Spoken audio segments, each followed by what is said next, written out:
Welcome to Worth Wandering with Sarah and Brody. Okay. No, my patients Milo, are full of crap, literally.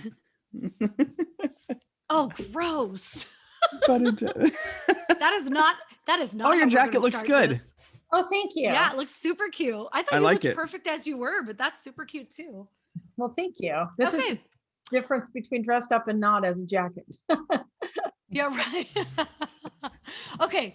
Yay. Okay. Let's just I'll take a deep breath here. She's like, woosah, big breaths. Well, this is awesome that we're doing this tonight, actually, on a day that I've just kind of spiraled into madness, because you're here to talk about all these positive, beautiful, wonderful things. So, okay. So let's do our little intro, Brody, shall we? Your little intro. Yes. Here we go. Are you ready? Oh, dear Lord. I'm you think Sarah. by episode 100, and I'm Brody. No, you can't be talking halfway through. I didn't know you were going to say it. I'm totally having deja vu right now, by the way, which is freaking I love me it. out. Okay. Hi, I'm Sarah. And I'm Brody. And welcome to Worth Wandering. You wait purposely. I do it. We're never going to get it right on purpose for that very fine. specific reason. You want it too much. That's why. I really do. Yeah. So, okay, let's do a quick check-in. The check-in today is related to the topic, which is a new thing that we're trying. And the question is, Brody, first, what is one positive? Oh my God. Did you hear Milo burp into the microphone just now? Just welcome to motherhood. Okay. What is one positive affirmation or mantra you tell yourself often that keeps you going? Honestly, for me, it's funny you chose this because I totally skipped over it when I was reviewing the notes for today. Really?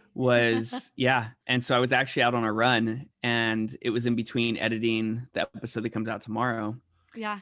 And it was, one, just remember to breathe, and two, you only live once. Oh, yes. Yeah. And that's what I said to me when I was running. And I was like, I felt really good on my run today, and my leg wasn't hurting. And Yay. I was like, you know what? It's like, you got this. So yeah. What about you? So mine lately has been, and this is going to seem so counterintuitive, but you have OCD. That's I have two. You have OCD. Good one. Because I am struggling just so hard, and I don't even want to go deep into it because I'm just going to cry. But today has been really difficult. And when you have OCD, you get into spirals where you forget who you are. You truly just are so in another planet that you're not based in reality. And so to remind myself that I have a mental illness, so to speak, mental struggle, maybe is a better way to put it, to remind myself that I have OCD reminds me that I'm not crazy. I know that maybe sounds weird, but it works for me. My other one is, you're going to be okay. I like that. And this is just because right now I'm going through a really hard time. So they're very survival based reminders, you're going to be okay. Yeah. Yeah. So, but I think sometimes admitting to yourself those things, just kind of bringing it back, really the reality, just feeling it is important. And it's good. Yeah, for real. And so I'm going to have our very special guest, answer as well after I introduce who she is. So okay, Milo, I need you to not. So, and for all of our listeners, this is actually a good one for people. Sarah how old is Milo? Milo's he just turned 7 months. So Milo just turned 7 months. And you're going to hear a lot of baby farps, burps, squawks, squeaks, whatever it may be. Farps and squawks. But the beautiful thing about this podcast is that we do very little editing because we keep things as real as possible. And people, as human beings in general, I think we hide behind.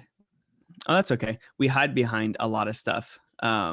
Filters and whatnot. And what's nice about this podcast is we like to leave things as raw as possible. So we will leave all the wonderful baby noises. Yeah, and it'll maybe brighten Milo's your day. cute as hell. He is really cute. If I do say so. Introduce Donna, because you're gonna be better at it. You gave away her name. No, I'm just kidding. Okay. So yes, today's amazing. So I want to say that the reason why we chose affirmations and mantras, as I said before, is because it's related to today's topic about being, what keeps you motivated and resilient and grounded. And our guest today is going to talk about that. So Donna, my aunt, y'all. Donna spent much of her career as an internet entrepreneur and worked at the first internet service provider, internet pioneer, Netscape, and several other startups. Oh my gosh. I mean, we could do a whole episode just about that. And then after 2 decades leading in tech startups, she followed a long-held passion for personal development and got her master's of applied positive psychology from the University of Pennsylvania. So Donna, woo, welcome. We're going to talk about really other amazing kind of accolades that she has, but I just want to say welcome to the podcast. Thank you. Thank you for inviting me. I'm super excited to be here. I think this is going to be fun. Oh, I think we're going to have fun. If there's anything I know about my family, we are always fun. So Donna is the CEO of Positive Voices, an incredible organization that, and I'm quoting your words, boosts global well-being by providing practical, science-based advice to a large online audience. We bring high-quality content from leading experts and top names in positive psychology and related fields. So we're going to learn all about the details of what that is and really what you bring and so many things. But first, Donna, what's your positive affirmation or mantra that you use daily? Well, believe it or not, I'm not really big into mantras or affirmations. Okay. What I do find myself doing often is reminding myself when something goes wrong that, hey, this is all part of the journey. Yeah. This part of the good life is actually having challenge and having things not always go your way. But I will tell you, I love to start my day in gratitude. So that's the practice I like to do. So I guess in a way, my daily affirmation is thank you. And I love gratitude because it packs so much goodness for our well-being. It not only makes us feel better, but actually, did you know that when we are grateful, we are actually kinder people, according to research? Oh my gosh, that makes so much sense to me. Right? And guess what? It's actually more important right now during the pandemic because science has shown that gratitude practices actually boost our immune system. So there you go. So good affirmation is thank you, thank you, thank you. I love that. And actually, I'm glad that you said gratitude, because that was one of the things that I was going to say too, is I've been doing this at the advice of my therapist to do daily gratitude journal. Start it first thing in the morning and just write something. And it, she urges me to do something specific, not just I'm grateful for my house, but get more specific. Like today is a rainy day and I'm so grateful to have a warm bed that I can sleep in and stay out from the cold and the wet, really. And I've noticed that it makes a huge difference on the rest of my day because I started with positivity rather than what's really easy, which is all the negative things, right? All the things that I have to do that day, or like I'm overwhelmed already and it's 8 a.m. And I love that. You know what your brain is doing when you do that, when you do a daily gratitude practice? What? So consciously now, you're tracking it every day. Yeah. So it causes us to start hunting the good stuff throughout our day. We tend to notice more of what works when we have that gratitude practice. So that's part of why it works, because it draws our attention to all the goodness in our life that we might miss otherwise. That's amazing. And I love that so much. Me too. That's actually really unique. Mm-hmm. Well, yeah. I mean, you don't think about, this is just something that I've been learning recently, is that you don't think about how the way that you think affects you in every single way and affects those around you and the way that you interact with them. And doing a daily positive, anything that makes you see the world differently, it's rewriting your brain to just work a different way, which is so cool. I mean, I tell my students this all the time. When you're working retail and the person that's checking out with you, you say, how was your day? And they go, I don't know, just scan faster. It's not about you. No, it's about them and nothing about you. And so I like this idea that it actually changes the way that you react to other people too, and makes you a nicer person. Because God, don't we need that right now? Mm-hmm. I wonder if there's a data that shows, how they say it takes a amount of time for a habit to be formed. Wait, can you say that one more time? You cut out. You know how it says that there's an X amount of time for a habit to be formed? I wonder if there's a certain amount of time, and I don't know if you know this, Donna, that for instance, when you start practicing gratitude, especially in the morning, if there's a certain amount of time that it takes for that gratitude to subconsciously kind of work more throughout the day, just like as if a metabolism, you had more muscle, your metabolism works more consistently. Yeah, that's an interesting question. So the statistic you're looking for, I think, is about 60 days, which I think is 57, but that has actually been a little bit debunked in that, there's a lot of things that take about that 2-month time period to become habitual, but really hard things can take a lot longer than that, and really easier things can take simpler than that. But so I don't know the data around gratitude specifically on that. I will tell you that they've ran studies that have shown that when people have a gratitude practice and they do it for a period of time and then they start, the effects of that gratitude practice, and I hope I'm not getting this wrong, I think it was continued for 3 months, it might have been 6 months, beyond when you stopped actually doing the gratitude practice. Wow. So there's an interesting time frame around that. And there's no side effects. You take an antidepressant, there's potential side effects. Gratitude, all the side effects are good. All the byproducts. So it's the most holistic way you could go about things, right? Exactly. Yeah, and if you can combine your gratitude practice, yes, Milo, he's very into it, with like a little. So every morning I've been doing a 15-minute yoga with meditation and gratitude, and I swear it changes so much. It does. It does. Yeah, well, we can do a whole session on just gratitude and meditation. Which I think we might have to actually, because it's definitely a topic that I'm very keen on. And I myself want to know more, but from somebody who really actually understands it, practices it as like a professional level versus me as like a consumer, I should say.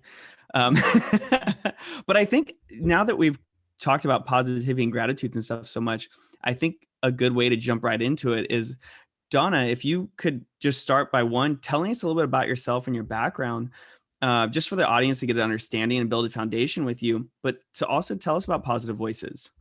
Yeah. So ever since I was a teenager, I was really interested in self-development. It was always something that even 14, 15 years old, I was reading self-help books. And so that was something that was interesting my whole life. In fact, one of my early boyfriends actually gave me a self-help calendar because he thought it was so funny that I was so into that stuff. So I've always geeked. He thinks it's a joke. You're like, this is a win. Yeah, thanks. But I ended up. I'm also a geek at heart, and so I ended up spending a lot of my time as an executive in different internet companies, as Sarah mentioned before, and I loved it. And I loved it for over 2 decades. But then at some point in my career, I just woke up one day and realized that just kind of left me a little cold, that I wanted something more meaningful. And I was super interested in positive psychology, because positive psychology is actually the science of well-being. So I was just going to say, Donna, could you, at some point, I'd love to know even what positive psychology really means, because I'm not super familiar with that particular term. Can I start there and then tell you about Positive Voices? Absolutely. Yes, girl. Okay. So it's the science of well-being. This is your show, by the way, so you go wherever you want. Okay. So it's the science of well-being, or the science of what makes life worth living. And by the way, that doesn't mean happy, yellow smile face, always be positive, because a good life it includes challenge. A good life includes sadness and negative emotion. And it's also about making the right movements on those things as well. Wow. So it's really the scientific study of a life well lived. And hold on, Donna, you don't know this, but this is his quote is, live a life you love. Oh, we're kindred spirits, Brody. I know, right? Yeah. So if you think of traditional psychology, it's really been more about how do you help somebody that has a problem not have the problem? How do you help someone who's depressed not be depressed? Or someone right. has a pathology not have a pathology, but not being depressed is not the same as being happy. And just like we can use science to help cure someone or to develop a vaccination or to explore space, we can use science to figure out like what are the practices that really work that help people live a life of well-being. Which and is so incredible, because I think that's often denied. The mental health part of that has been so neglected. So this is great. Absolutely. Yeah. And it's really cool. So I'll just quickly tell you guys, because people often, if they want like a real quick way of thinking about like, how do you live a happy life? The most well-known well-being model in positive psychology and in social science, I think, I'm pretty sure, is called PERMA. And it was developed by Martin Seligman, who actually is the founder of positive psychology. And PERMA stands for positive emotion. And that's about having the right amount of positive emotion. Spoiler alert, there is such a thing as too much positive emotion. I don't believe it. It's true. It's true. We can circle back to that if you want to, but you can do too much yes, positive please. emotion. Oh my God. Engagement, which really, you guys know about engagement. You guys are engaging in, I know you guys both engage in your careers and you have some satisfaction there, but it's about having something that you really, you can immerse in. It's about having relationships. And by the way, there is no well-being model that I've ever heard of that doesn't include relationships, because other people are key to our well-being. It's meaning. So having something in your life that is bigger than yourself, something that contributes to other people's well-being and achievement.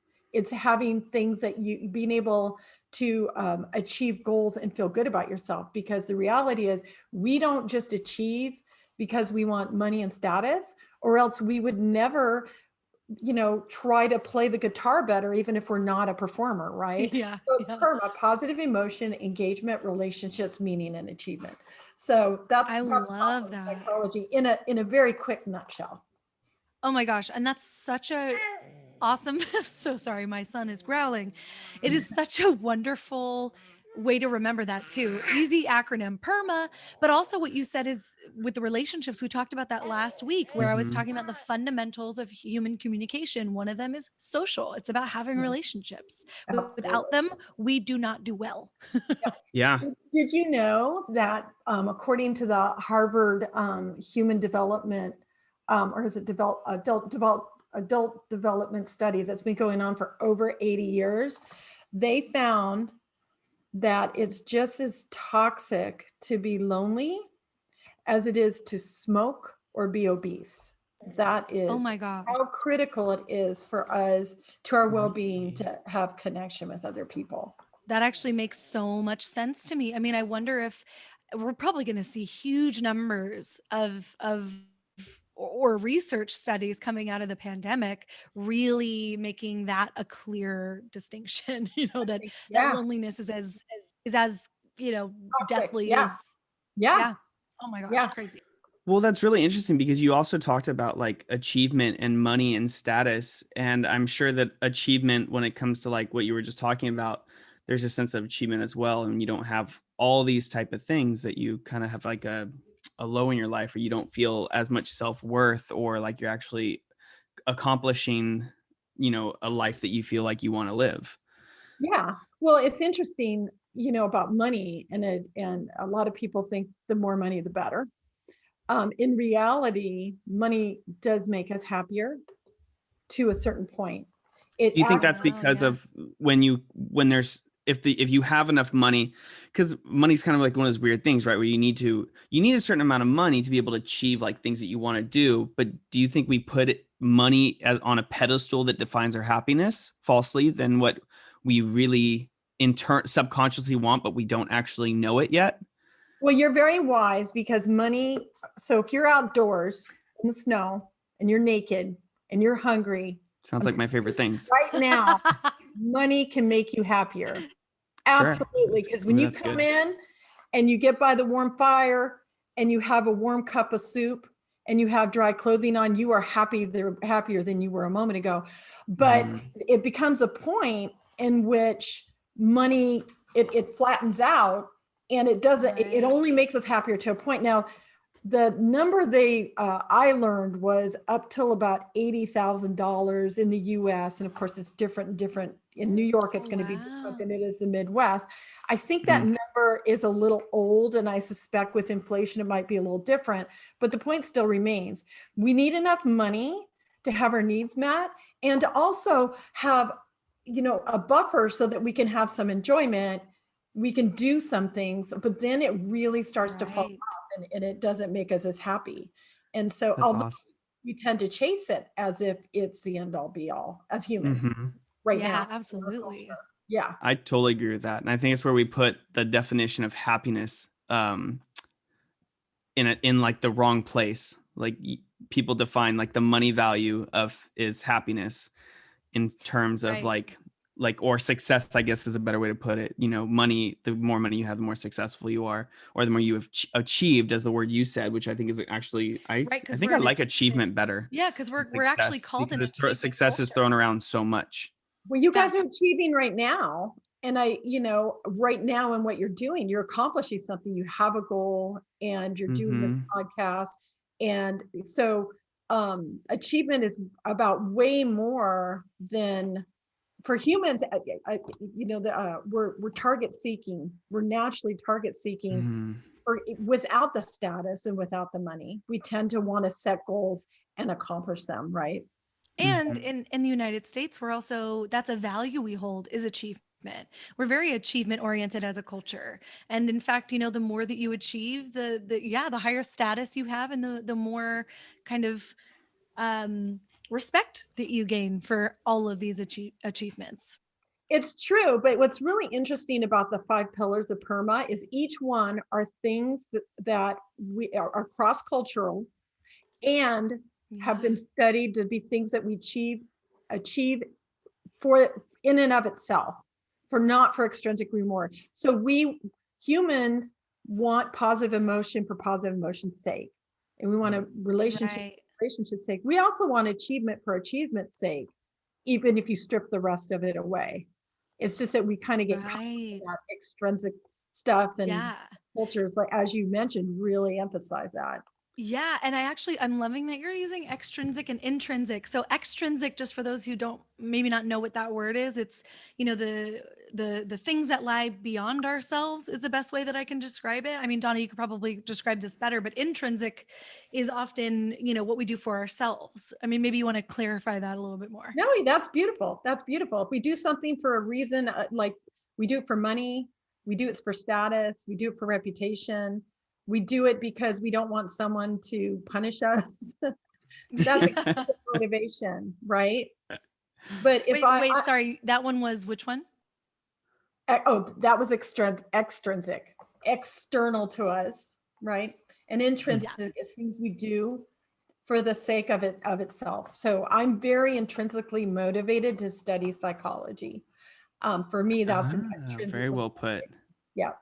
A good example of this was also last week, where I had a student that in the middle of a lecture realized that she didn't want to be a doctor. So she'd been working towards this extrinsic reward of, what her culture valued as a practice, and the money associated with it, and the status and all of that stuff, and then realized that was not what she wanted. And so she had to kind of rewrite that intrinsic desire for a career or whatever that passion was going to be. Wow. Wow. That was a big moment. I got to listen to that episode. She had an aha moment, and I was a little worried because she was like having an identity shift in that moment, but I think it went great. I don't know. I haven't talked to her since. Oh, wow. That's sweet. That's insane. Yeah. Well, go ahead, Brody. Go ahead. I was going to say, just with that being said, I think now I just really want to know what the heck it is. Like now I feel like Positive Voices is like, all right, let's go. I want to get in on this. Yeah. So Positive Voices was actually started by people who went through the Masters of Applied Positive Psychology program. There's a handful of us who started, well, really just me and my business partner, Danny Southwick, but we have other key members of our executive team now. And really, in a lot of ways, it may look and smell like personal development, but we differentiate on the science. So we really make the point that, people don't know what advice to take. And there's a lot of people out there that want to be your guru. What we wanted to do, we wanted to go from science to practice. We wanted to go from the research to the practices at work. And we wanted to go right to the top people in the field and talk to them and have them be part of our program to communicate like how you live, how you live the good life. So we're not your guru. We go to the experts, we go to the researchers, and we deliver programs. So we're a benefit corporation. And so if you're unfamiliar with what a benefit corporation is, it's almost like a for-profit company and a nonprofit in one. Because all rolled, mashed up together. Right. So you are an LLC. So you are a for-profit company, but you have this additional bottom line and you designate what it is you're doing, for what good you're doing. And the good we're doing is we're actually working on global well-being.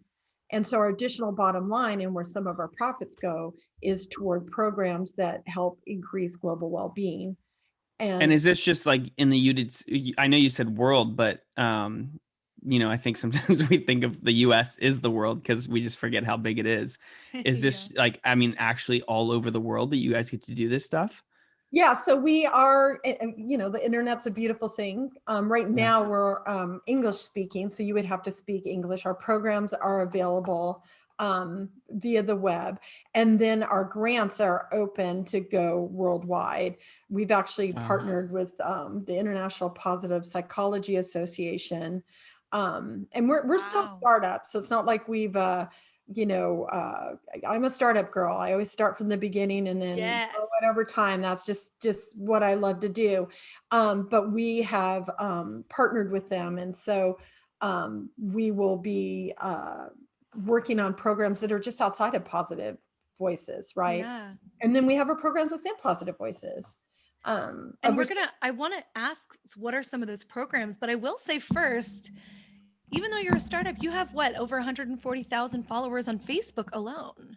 I think it's about 120 on Facebook. Oh, okay. Is it? But yeah, but it's good. I mean, it's good. That's still a lot of freaking people. Yeah. No, we're happy about that. And we provide a lot of, free content that we just make available. One example of a program that we've been doing, and this actually has a little sad twist in it, but we've been doing a program called Positive Conversations, and we say we believe in the power of conversation and sparking ideas and inspiring change within ourselves and within others, right? And so when COVID started, we decided we wanted to really go out. People were really suffering, and say, let's go out to like some of the best scholars out there, people that are researching, and really talk to them, and interview them. And then we'll kind of, with these interviews, we'll bring up like what the highlights are and how people can apply it. So we started working with James Powalski. He's a co-founder of the master's program I went to. And I was just going to say, I know a James Powalski. Did he write a book? Oh, he's written more than one. He also is very well versed. He's a PhD. He's a philosopher. He's really into the humanities and well-being. And he's written a book, Happy Together, a relationship book with Susie Powalski. Wow. I think I've used some of his material in my classes. He's a pretty cool guy. So he was the founding director of the International Positive Psychology Association and so forth. Oh, wow. He, along with his co-host, Larry King, did the Coping with COVID series, which went to Positive Conversations. And as you might know, sadly, just very recently, Larry King. Yeah, he passed away. And so it was really sad, but so that was we're a little stalled out on Positive Conversations, as you can imagine. And we're definitely, we're holding some space too at this point around it. But where was this? Can I ask where were you having this? What platform was this on that people could access? We were just doing it on Zoom and making them available on, Facebook and pushing out social media. It's on our website at www.positivevoices.com. I love the www. Yeah. So they're out there. We interviewed everybody from Kevin Bacon, who talked about his nonprofit 6 Degrees and kindness. living legend like Ellen Langer, who's the mother of mindfulness, or Jay Shetty, who wrote Think Like a Monk. I love Jay Shetty. I definitely follow him. And I love him too. He's amazing. I mean, I follow Positive Voices on Instagram just as my lifeline for the day, because I do need that little hit of just a little positivity throughout the day. And there's always such beautiful, just even on Instagram, just like these beautiful little quotes that help give you perspective in a moment that might not feel so great. Yeah. And sometimes it's about sadness, or sometimes it's about, really tough topics. Cause I think it was so funny. Some people think that positive psychology is like just being positive, but if you're going to live a good life, we're going to have challenge. We're going to be sad. People are going to do things that trespass upon us. And so it's not about just running right past that. It's also about acknowledging all that. So anyways, I'm glad.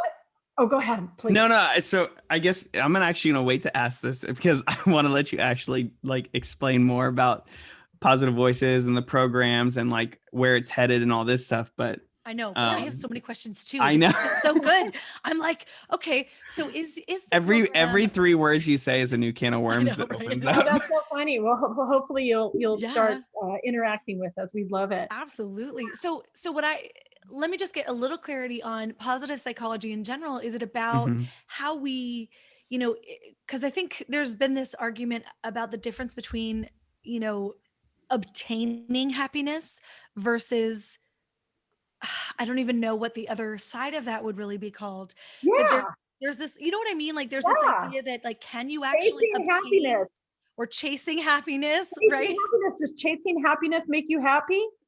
There's a fair amount of research that if you're going and chasing happiness, you may be less happy.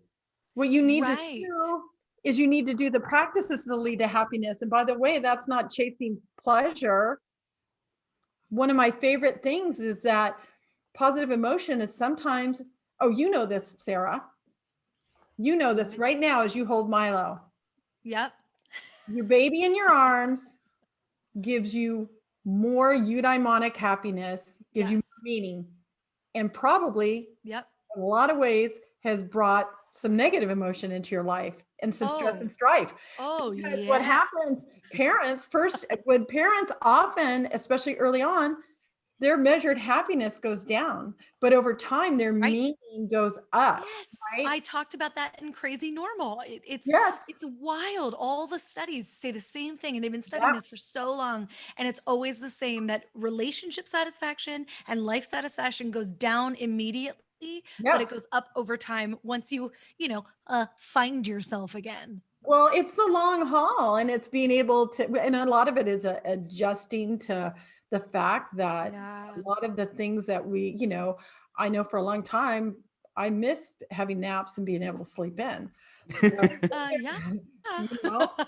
and not having spit up on me or whatever it is. Yeah. So hey, just take a quick gander at my shirt above the pocket. That's just there you go. There you go. It's okay. I'm trying to cover it with my microphone. And by the way, the other thing too, positive emotion isn't just joy. It's also curiosity. It's interest. I love that. Right? So you can follow, there you go. You can follow your curiosity without chasing, happy. I got to be happy. I got to feel good. Right? You can chase meaning. You can work on your relationships. You can dispute your inaccurate negative thoughts. Because guess what? Humans, I know you guys already know this. Humans have a negativity bias, right? Okay, so I actually don't know this. Oh, okay. Well, you will now. Yeah, explain that. So here's the deal. Our ancestors passed down hypervigilant genes to us because the people that survived the saber-toothed tigers were the ones that when the bushes rustled, they were hypervigilant. Yeah. we Yeah. have a negativity bias. Like humans favor, our brains get more excited about negative information, positive information. By the way, have you watched the news lately? They're not going to tell you anything good because your brain's not going to get excited and they're not going to get the ratings, right? So we naturally, humans naturally favor negative information over positive. So what does this mean? It means, oh yeah, this is why people leave bad Yelp reviews before they leave a good one. well, and here's the thing, don't believe everything you think, because a lot of things you think aren't true because, oh gosh, I wish I got this. Interesting. I Wait love a this second. so What you just said though, much. you said, don't believe everything you think. Yes. You didn't Yes. say don't believe everything you hear. Right. Or Don't believe everything you think. Thoughts are not facts. And this is my new favorite mantra. Right. Thoughts are not facts. And how many times Interesting. have you worried about, how many things you worry about that never come to pass? Literally everything. I wish I can remember. I think it was. This is not a joke. Literally. I see Sarah. That box of Sarah's is like a dump truck that's like pulling through her driveway. Yeah. No, seriously, you're not alone, because there's a wonderful quote. It says something like, a man, oh God, I can't remember. Basically, the idea is he worried his whole life and none of them ever came true. The reality is most of what we worry about actually doesn't come to pass. And a lot of times, so like, let's say I'm giving a presentation and then I see two people whispering in the back. You know, my thought might be, I'm boring them. It might be, they don't respect me. It could be a million, they're laughing at me. It could be a million different things, right? And none of those could be true. So part of what we need to do if we want to live better and improve our lives is we can start to dispute some of the thoughts we have that are inaccurate. So, you know, some of what we teach in positive psychology has to do with like identifying thoughts, really looking at them and disputing them, arguing with yourself as if you're debating yourself. Yes. So many snaps to this, Donna, because that is why I said my positive affirmation for me that I repeat to myself throughout the day is you have OCD. And that's because people who have OCD particularly latch onto so many different kind of themes of negative thoughts that do not reflect reality. Right? They're all fake things that are meant to cause distress and anxiety and horror and are not real reflections of the world around you or your identity. And so that's why I tell myself when I'm in a spiral of all the negative thoughts that seemingly can't be stopped to say, you have OCD, which is like a weird way that, at least for me, brings me back to challenging those thoughts and saying they don't mean anything. Yeah. You know? Yeah. If you say, I'm curious though, so and I'm sure either of you can answer this then. For instance, say you want to lose weight, right? And say you're overweight, right? Is it a lot of the things that you'll see is you don't want a negative self-talk or talk down to yourself and call yourself fat or obese, right? But is there something in just saying, like, kind of using those terms to yourself and saying, like, looking in the mirror and saying, I'm overweight or I'm fat, and kind of like how you said, I have OCD. Is there some sort of psychology in that teaches you to or changes or rewires something that makes you come to terms with it more to take action? I think it depends on your relationship with those words. There's a researcher, Kristen Neff out of George Mason, that studies self-compassion. And what we know is if I'm factually saying it to myself and I'm saying, Donna, you need to lose 10 pounds, and I'm making a plan, I may continue to feel motivated to do that. If I'm saying to myself, you middle-aged fatty, I'm so sick of the way that you look. I don't even want to look at myself. I'm definitely not practicing self-compassion, and that is highly unlikely to be a positive move forward in my life, right? So I really think it's the relationships, because I do think being able to give ourselves honest feedback and accept honest feedback is good, but I think we also have to be gentle with ourselves, and we have to remember, we're all a human, right? Like, for example, one of my favorite things to think about in relation to this is I think there's a lot of people that are perfectionists. And I think if we embrace the fact that failure is part of the journey, every successful journey includes wrong moves. And we accept that, like, oh, it's going to be part of it. And then when it comes along, we're like, oh, yep, I fell down. Ooh, I was a little lazy yesterday, whatever it was. I love that. And you reboot. It's like failure is part of the process. And you know what? Yeah. Donna, I feel like I'm seeing this change in so many different areas of the world. And I don't know if it's because, there's just the way that the world is. Maybe people are looking for more acceptance with one another and and themselves. But I'm seeing stuff like that happen with I watch a lot of crafting people on YouTube.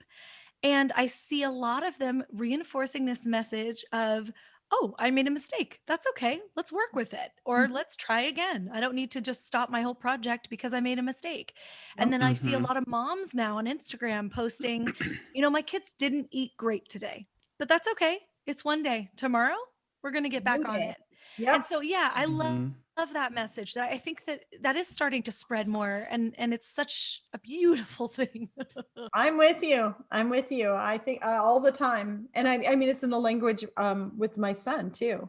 It's just part of our language, part of the way we talk about it. It's like, okay, well, let's do it different. Okay. It's okay. That's actually really, like, I feel like everything so far is just pure gold.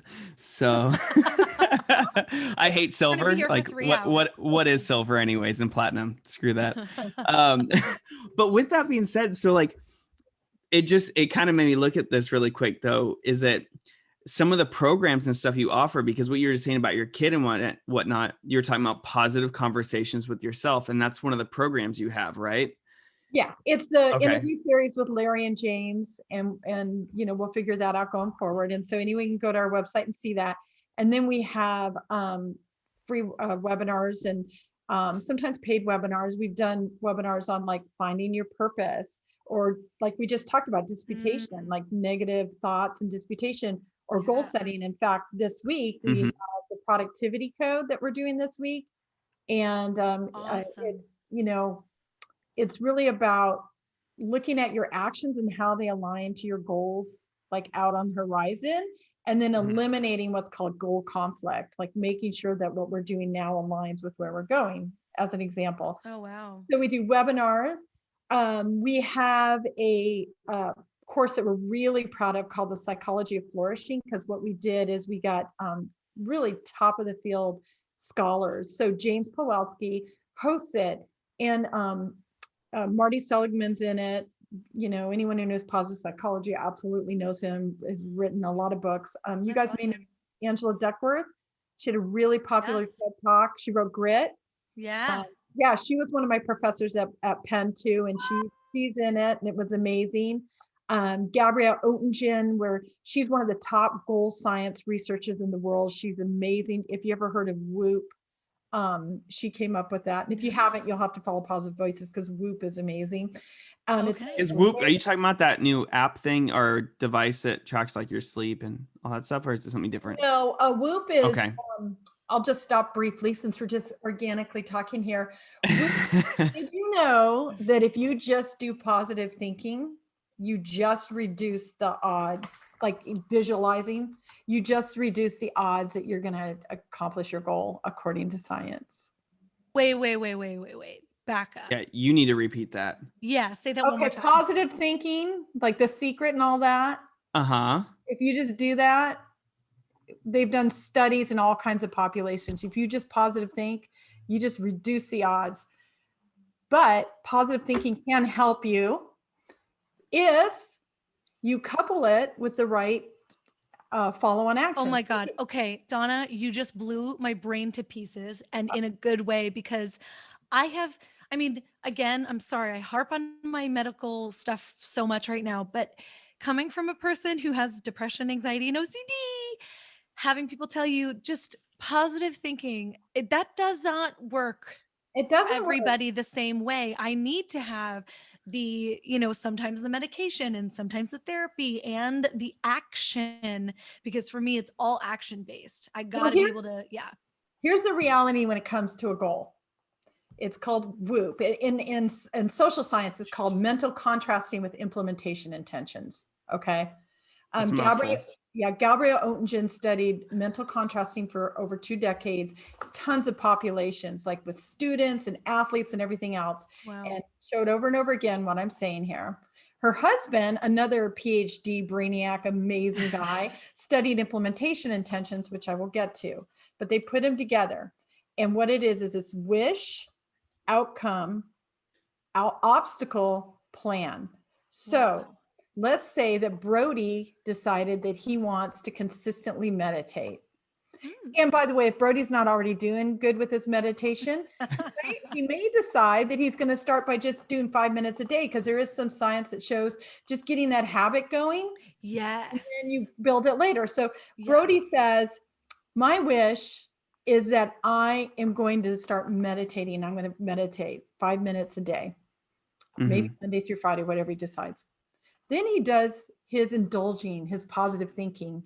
And he goes, wow, if I meditate, I'm going to have more self-regulation, because I'm going to have built up my prefrontal cortex, and I'm going to be less stressed. And maybe when people do things that aggravate me, there's going to be a little more space between me and my reaction, and I might sleep better, and all the things that Brody thinks is going to do. So he's going to do his positive thinking, right? Right. Stop there. What's going to happen is his blood pressure will have gone down as he enjoyed all that indulging, and his vigor went down.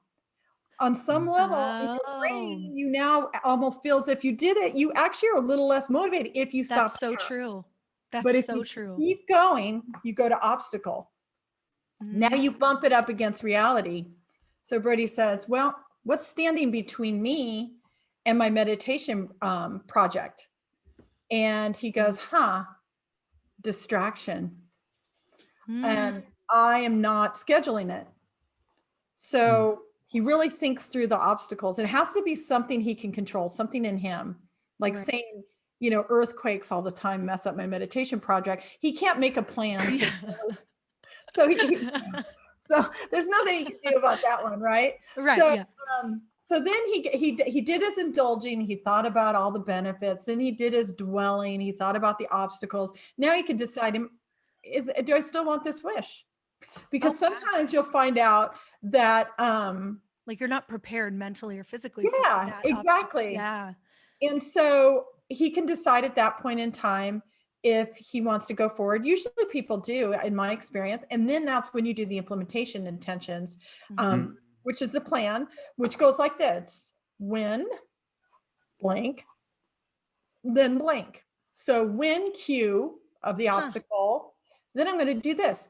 So for Brody, he gets up and the day gets away from him. So he goes, when I finish my morning coffee, then I'm going to meditate for 5 minutes. Oh, that's awesome. When I'm distracted by the computer, I'm going to turn off the Wi-Fi. Yo, that's great. Right? Whatever. So then you've done the full thing, and then you go forward. So that's WOOP. And that's Gabrielle Oettingen with her husband, Peter Gollitzer. So I didn't mean to get into that, but it's one of my No, I feel like I'm looking around now to see if there's like hidden cameras, because like you just figured out my whole life so well. Yeah. Well, we're all the same. How does she know all this? I'm like, coffee first, then maybe. Yeah, exactly. Anything else. That is a hard thing though. I've been struggling with that because there's 2 things that I just wanted to quickly relate to, Donna, with it's okay to recognize that maybe you're not ready for goal setting for a particular goal. So for me, I've been wanting to lose the weight that I gained after giving birth. And once I downloaded the Noom app and I was all, getting ready to do it, I realized, you know what? I'm not dedicated to this right now. I'm more dedicated right No. now to my mental health, not my physical health. And they're integrated and they're Right. important. And so what I then focused on was, what do I actually have kind of the mental and physical capacity to do? I have about 15 minutes in the morning, each morning, to do a quick yoga, a quick meditation. And that's it. And that's what I can dedicate my time to. And if I don't do it, like because we took the boys to their appointments this morning, I could have, instead of just not done it, I could have said to myself, okay, well, when they nap, I'm going to do my 15 minutes. So I Yeah. love that idea that next time I miss it, I can say, well, it's not Mhm. that I missed it completely. I can fit it in somewhere else. Yeah. And if you get to the end of the week, by the way, my camera keeps getting all blurry. I don't know why. That's okay. I think it's because it's so bright at night with the It display. is. It looks great. Yeah, I have a display that goes all the way across here. So What? yeah. That does not surprise me. You yeah. are like, you've been in the tech Yeah. world forever. So yeah, no. And by the way, Sarah, you get to the end of next week. If you did it 3 or 4 times, and then you be gentle with yourself and say, Yeah. I did it 3 or 4 times. That's great. Maybe Yeah. next week I'll do it 4 or 5 times. And you just go with it and you be gentle, because you'll keep going if Yeah. you don't give yourself a rashy, you know what. Absolutely. That's so funny. I love Yeah. that. I think so much about, like, I have I know a lot of people that talk about wanting to do certain things or achieve certain things, right? And they have like this list there of like a to-do list or goals and whatnot. And they don't start them for whatever reason. But it's interesting because I always think about how it's okay. Like, if you just have to try it. You just have to start, because you never know that one thing that you think you might absolutely love and is like, you're like, aha, this is gonna be my life. You might do it for 2, 3, 6 months and you're gonna find out you absolutely hate it. That's right. And that's okay. But to try, like, you just have to try it. Yeah. I love that. Yeah. And it's totally cool. Okay, so I was telling you guys about Psychology Force. All these super cool people. It's 4.5 hours of video. It's 100+ page workbook I wrote with 50 modules, and it's super cool. Best in the business.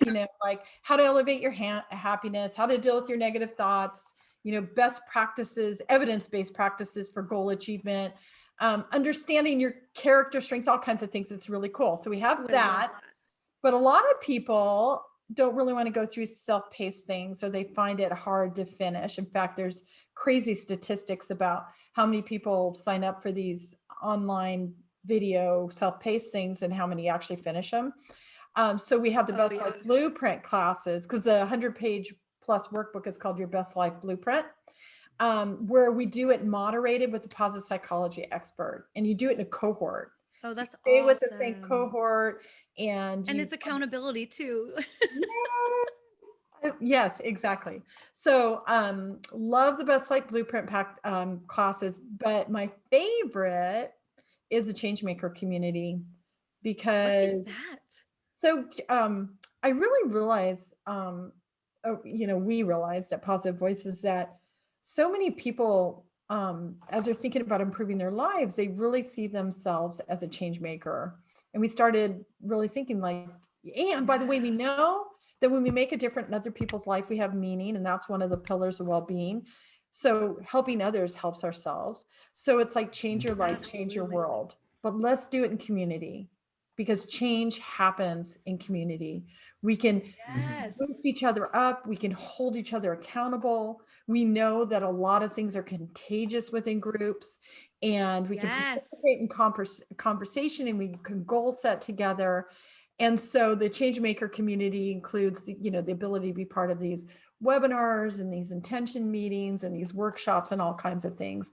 And that's my favorite, is the Changemaker community. We, for example, every Friday do this intention meeting, and we do the WHOOP exercise. And every week we get together and we say, hey guys, we're taking 30 minutes, that's it.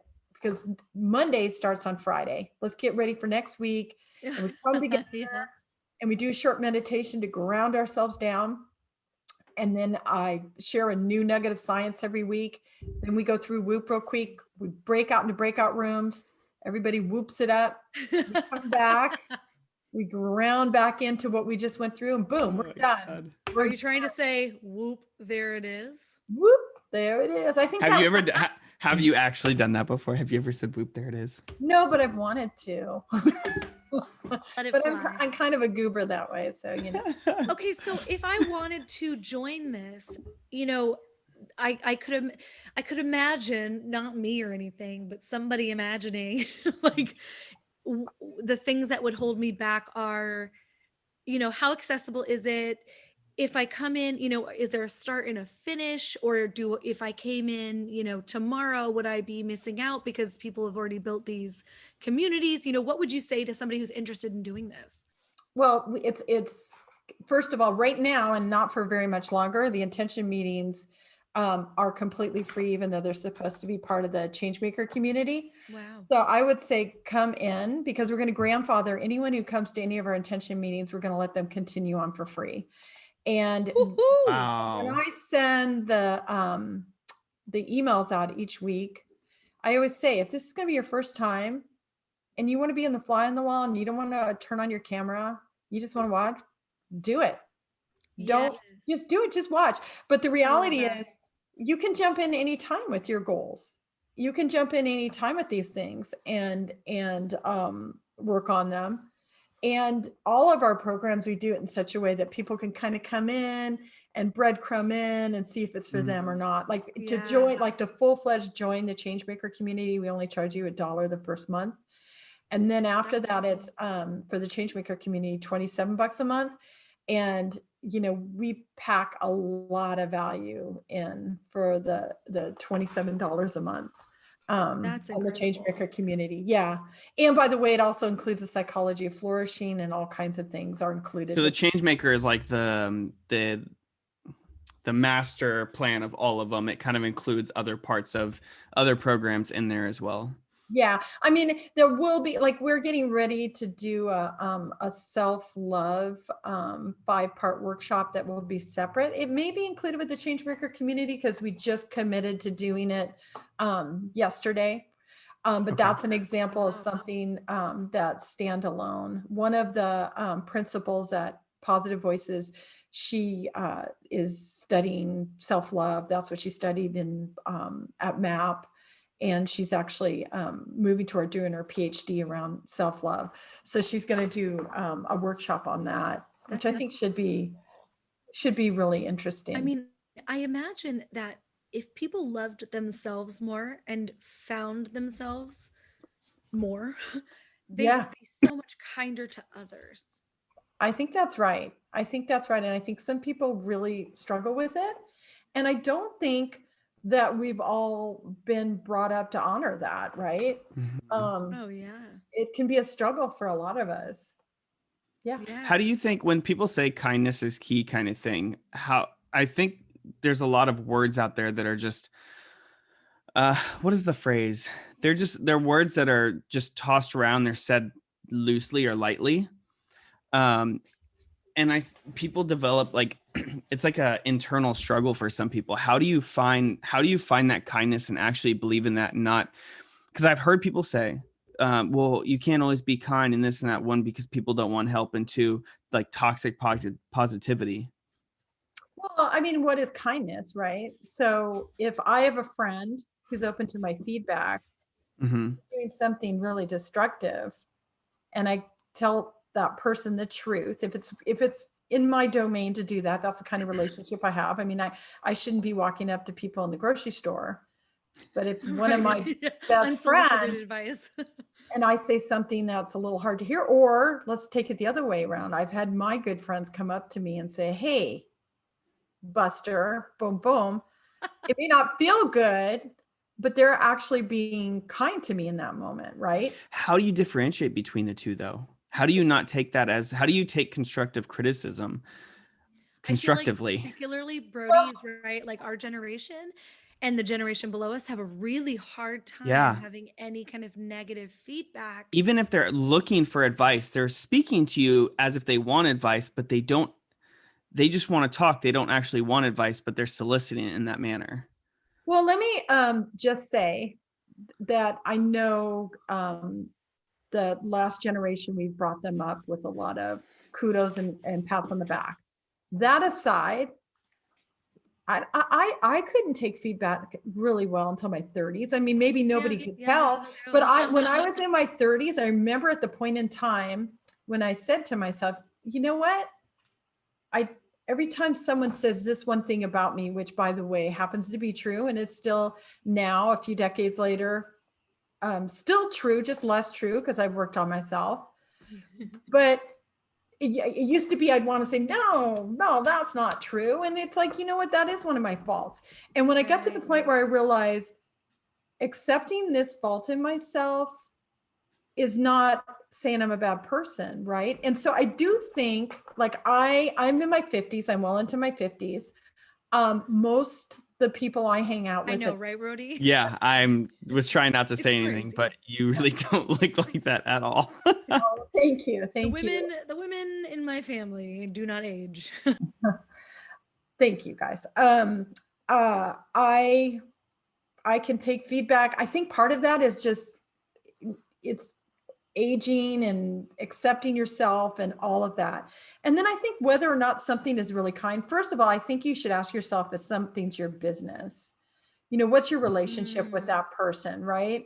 Mm-hmm. So my relationship with my husband and my son is such that pretty much a lot of what they do are going to be my business because they're affecting my experience. I'm affecting their experience. I'm responsible for how my son shows up in the world. I mean, I think you have to access if it's your business, but at the end of the day, are you delivering something for their good or for yourself? Like, what is your motivation? So if you're really, actually kindness is so funny because recently at Positive Voices, everybody takes these different things that we teach. And I said, well, there's lots of things I can teach, but I don't like, you know, Katie does self-love and Danny studies under Angela Duckworth, right? So he does performance and goal and they're both amazing. Me, I was like, well, for my thesis, I basically studied what you're talking about, kindness. But I said, I don't know that the world is ready or cares enough yet to say, oh, I'm going to go take a class in kindness. And how do you even do that, right?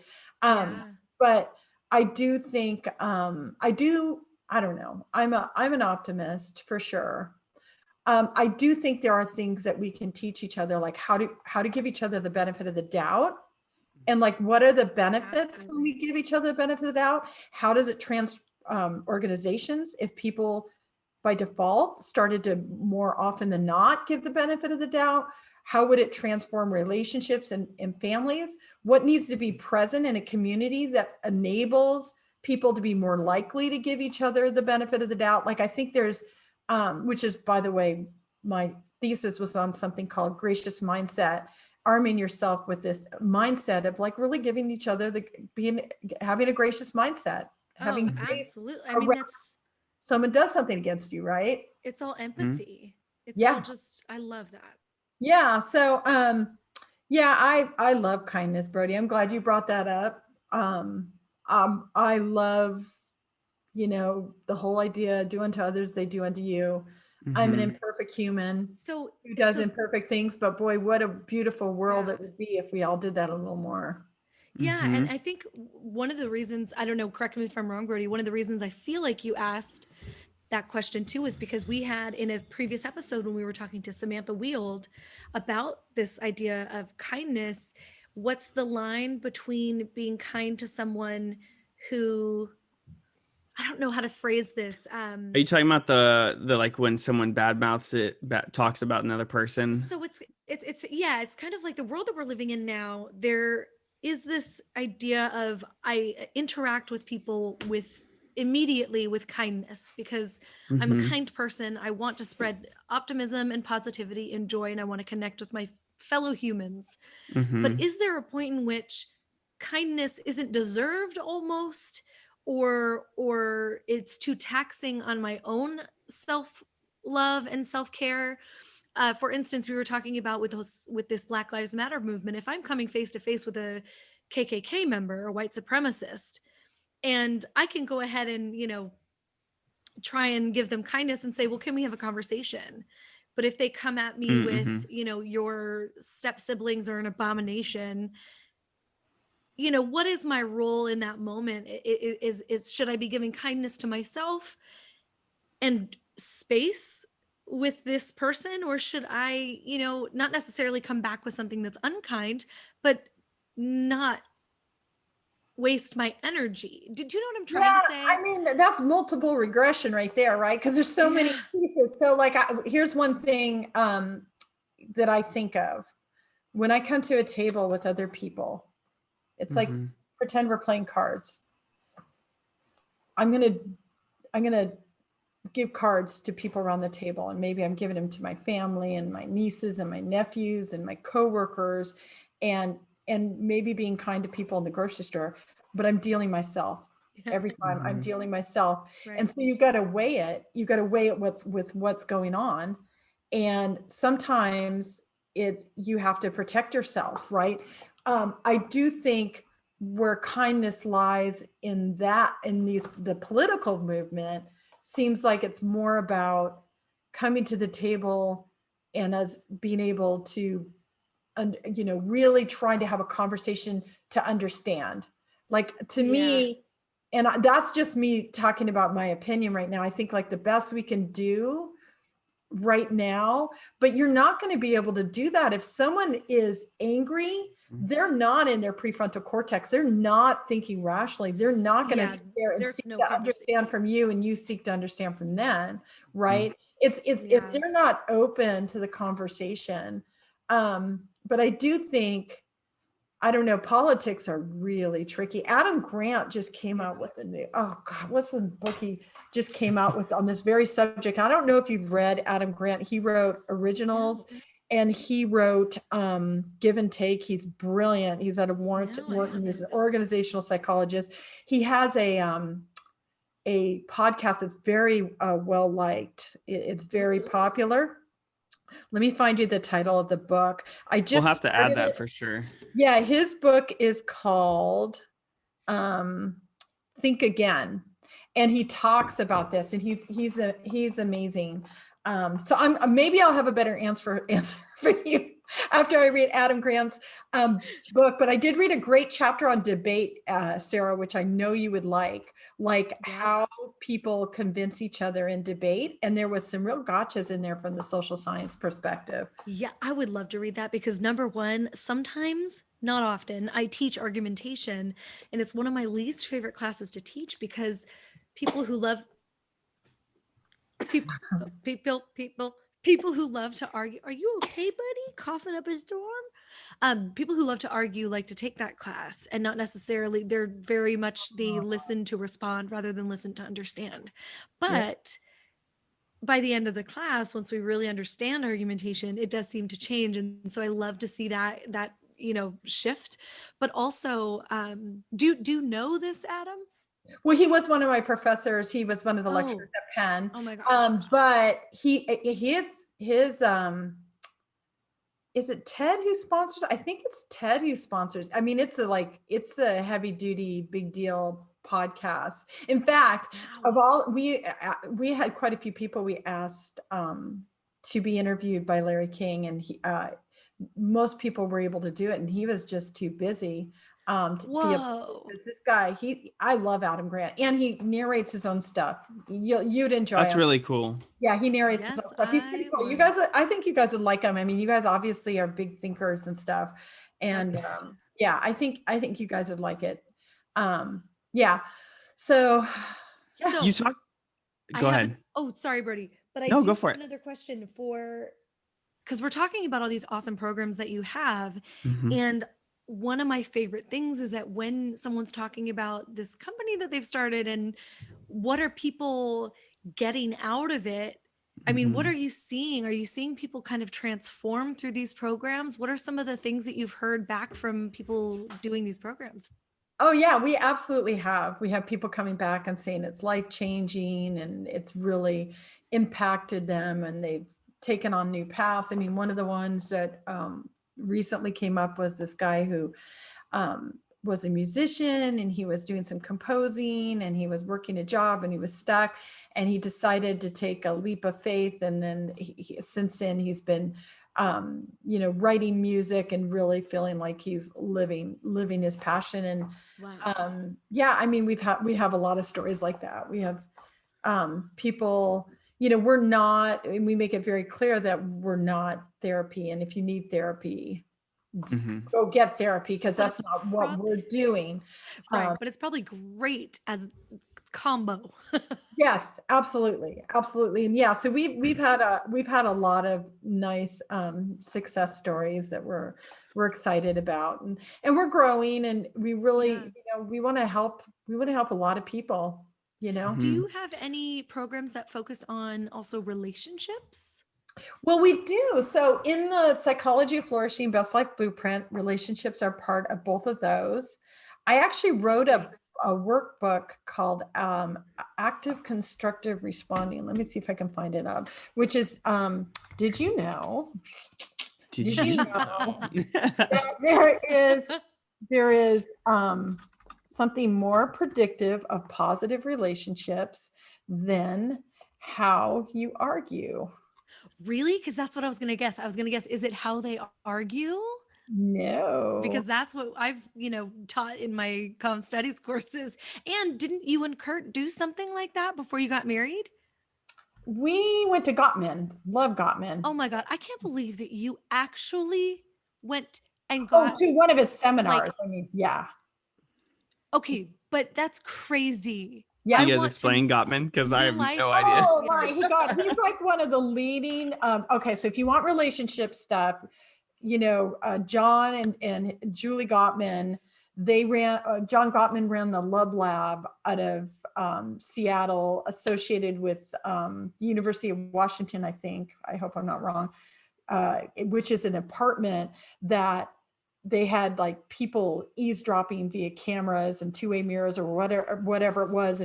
And couples wired up so that they were measuring, their heart rate and all that, and had them spend the weekend and watched literally I don't know if it was thousands, I think of I can't believe my camera's doing this. Thousands of wow, sorry, my camera's going out, guys. Thousands of couples, and really figured out what is it, the difference between couples that succeed and couples that don't. And they found out that there you go. They found out that there were distinct things that people do. And John Gottman can talk to a couple for 5 minutes and predict with 90 or 95% accuracy whether they'll get a divorce or not. I totally know this name now. Yeah, he did a whole study on it, because I remember was it, I don't remember if it was Psychology 1 or Lifespan Development, but I think it was Psychology 1, but that study came up. Yeah, he's amazing. His wife is amazing, and they do workshops, and you can't talk about relationships without Gottman. I will tell you that James Pawlowski and Susie Pileggi-Pawlowski wrote a book, Happy Together, which is really positive psychology meets relationships from a different perspective. Awesome. I'm totally getting that. Beautiful book. Well, you know what? I'm actually teaching interpersonal communication this semester, and I often use Nana's book, Together, a Relationship Survival Guide. But now I really got to use that too, because I'm all about that research. So yeah, I will send you the video that is James and Susie talking about relationships. But let me tell you a little bit about active constructive responding, because if your audience is interested, I can send it to you guys as a free giveaway. Oh, that'd be amazing. So what active constructive responding is, it's how it's a way to respond to good news, and how you respond to your significant others or somebody important in your life's good news actually is predictive of your relationship, more so than how you argue. And it was actually it's Dr. Shelley Gable out of UCLA just responded to how people responded to good news and what the impact was. And so let me give you an example. Yeah. So let's say, you come up to somebody and you say, guess what? I got great news. I've just been promoted. Now, you could respond actively and constructively. And that way you'd say, wow, that's great. Are you excited? Tell me what was happening what were you thinking when it was happening? And are you going to have your own office and all that, right? Like you're really there, you're enthusiastic, you're authentic, you're using eye contact, right? You can also do passive constructive and just go, that's nice. Oh boy. Low energy, kind of not really there. Oh no. So active and passive constructive. Active destructive is, boy, I don't envy you. Now you're going to have that being all that traffic. Wow. You're being dismissive, right? You're demeaning them. Or you could be passive destructive. Huh? Oh, hey, check out. I just got this book, right? So what they found. Totally ignoring it. Yeah. The only one that builds relationships of the 4 types is active constructive. So if you can train people to do, so this workbook trains people to do active constructive. And it has tips in it like, be curious, ask questions, think about how you can help them savor their good news. Here's some possible things you can say, like, tell me more. Were you surprised? And has them journal. I love that. And what's so key about that, Donna, is when I was hearing you say this, I'm like, I bet there's a lot of people listening to that going, oh no, my significant other does that all the time. Does that mean we're doomed? And I love that you said, well, no, it's something that we learn and we work on just like anything else. We have to work at relationships and work on our identity and our conversation and communication style. So that's exactly awesome. Right. There's so much crossover between your work and my work. I know. I really want to do positive psychology now because this is just so in my wheel. Positive psychology is like the most inspiring thing ever. Well, that's how I felt about it. But that's obviously, if you hated it, you wouldn't be here. Yeah. Well, that's interesting. So talking about like how you just said, if you didn't like it, you wouldn't be here, right? But so we face challenges in life, and obviously you have a very optimistic mindset, like you said, and you're very positive. And when to when not to be positive and how to feel your feelings and all that stuff. But when you embarked on all these different journeys of like being what do they call it? Like a starter, when you're starting a company from the ground and stuff like that, what were some of the challenges and stuff that you faced in these, and that you kind of had to revert back to like your training and your learning and education to say, oh, hey, I actually learned about this. This is a good time to use that. So like personally or business. Yeah.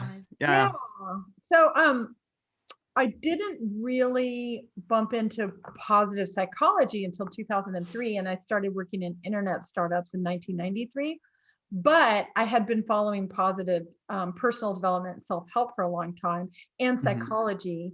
And I also was my mother's child, who domain as Sarah, 3 generations of speech communications people. And so I had tools, and I think I was able to embrace failure enough. I don't think you can do startups unless you can keep falling on your face. Oh, yeah. And so I think being able to just, fall down and say, okay, that's okay.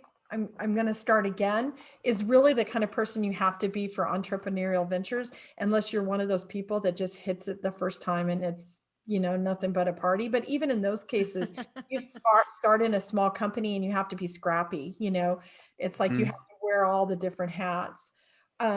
So I think that my study of psychology and personal development helped me. And then positive psychology just brought it up a level. And then was able to label things, and then absolutely taught me things that I had no concept of, right? Yeah. It absolutely taught me things that I had no idea about.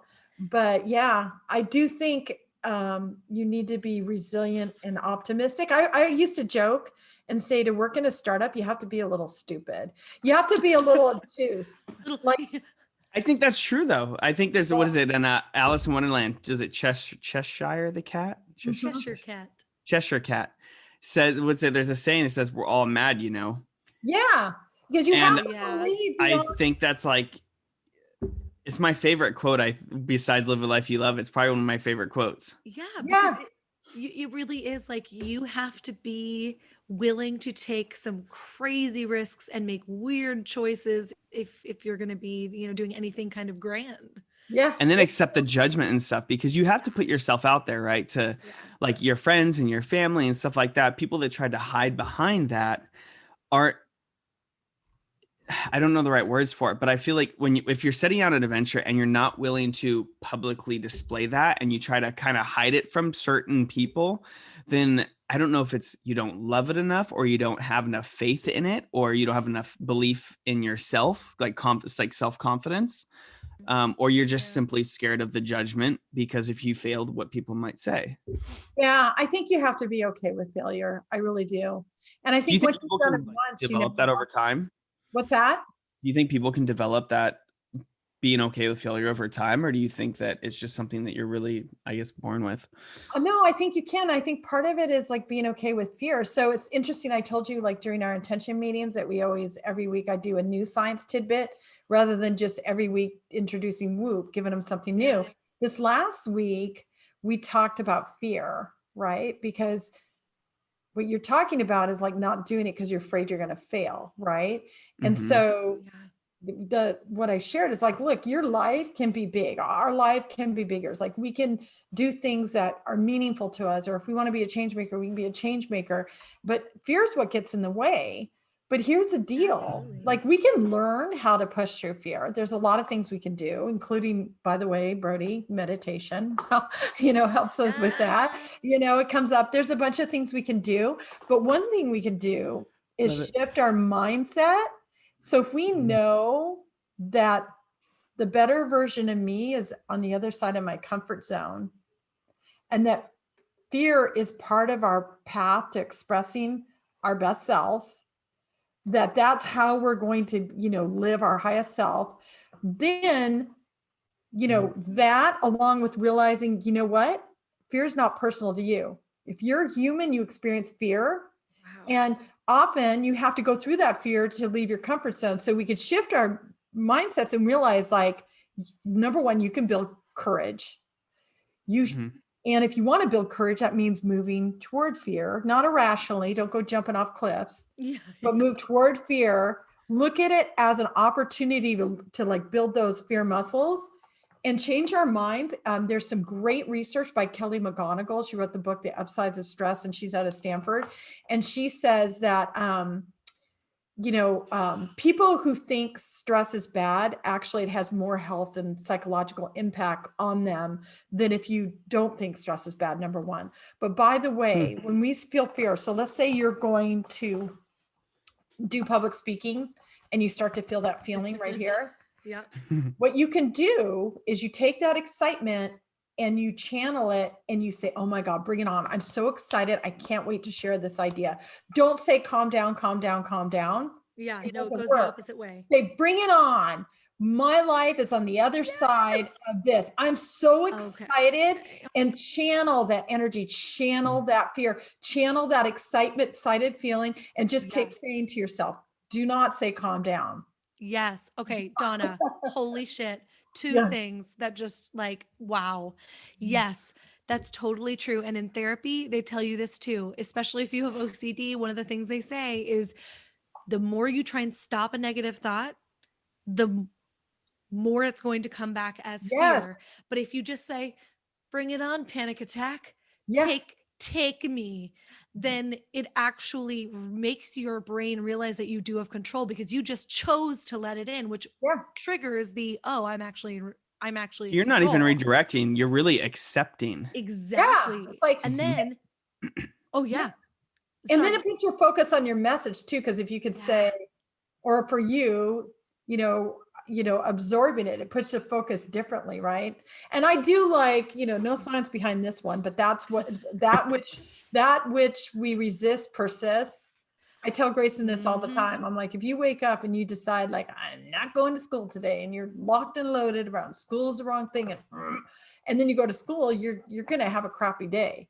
That which we resist persists. So, just embracing it. So I think, we can change our minds. Yeah, absolutely. And I think the other thing that you said that was so key was recognizing when you're in a fear response, where it's coming from. Because I think we often have that fear response and we go, no, no, no, no, no. We just want to get rid of it as quickly as possible. That's But to right. say, well, what? Okay, let's like go back. Why am I so afraid of XYZ? So for me, for instance, I literally started to apply to like a PhD program for education because Donna, the last time you and I talked about this was like 2 years ago when I was pregnant with Oliver, I think.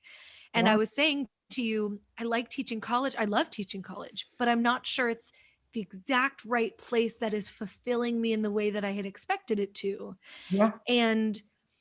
And so I want to go into K through 12, but specifically with, mental health and performance, which is a totally weird combo. But anyway, all of that is to say, every time I would go to sit down and think about going to a program, I'd have this surge of fear and I would just stop doing it. And so I finally sat down today and was like, well, why am I so afraid? So Yeah. recognizing the fear and then recognizing that, oh, I'm just afraid that I'll actually find something that really feels fulfilling. And why is that so scary? Yeah. Right. Not. It's not going to take anything away from me. So let me just do it. And if I Yeah. fail, I fail, but I could try again. Absolutely. You can. Do Absolutely. or do people think that there's a or do you have any thought on this? Is that people, one of the largest fear we have is actually the fear of success. Yeah. I've heard that. I I don't mean, if know. I have that, I don't know I why. don't What is that know. about? I do know that like change is hard, right? Maybe, yeah, that is actually Absolutely. good. It could have to deal with the change. So if you That are is, successful in that, how is that going to change you or your life? yeah. How will it change me? How it'll change my life? How will it change the people around me that I love? Like, how will it remove the things that I do love and that Right. do bring me joy right now? That is a huge consideration. That's, yeah. Leaving California. I knew when I was younger, when I was in high school, the idea of leaving when I moved to Florida, I was like, well, this is sucks. This is weird because the idea of change, like, and it was for a good reason too, but the idea of change was actually more fearful than anything because I'd grown up and I was born and raised here. Yeah. Yeah. Well, I mean, what happens every time we move forward is we do lose things. 100% chance. Every time you take a job, there's some people that you will never be in a daily relationship with again, and some you'll never be in relationship with again. I mean, Yeah. it's real. And there's Yeah. also a letdown that happens after a great achievement. I know that every time that I've had a goal and then I accomplish that goal, right afterward, I have a huge sense of loss and almost like I'm grieving Yeah. Yeah. because I've achieved this thing that I wanted for a long time. And now I'm like, well, now what? Right. What's my next goal, I guess, So I think that's a pretty common thing to have. Yeah. I I think think so you're right. too. I think you're absolutely right. This Yeah. has been an incredible conversation that I feel like we could go on for 400 years. And I really want you to come back and talk more with us about positive Yeah. psychology. Well, especially the whole meditation thing as well. That would be, Yeah. Yeah. I would love it. Anytime, you guys. This is so much fun. Yay! So much.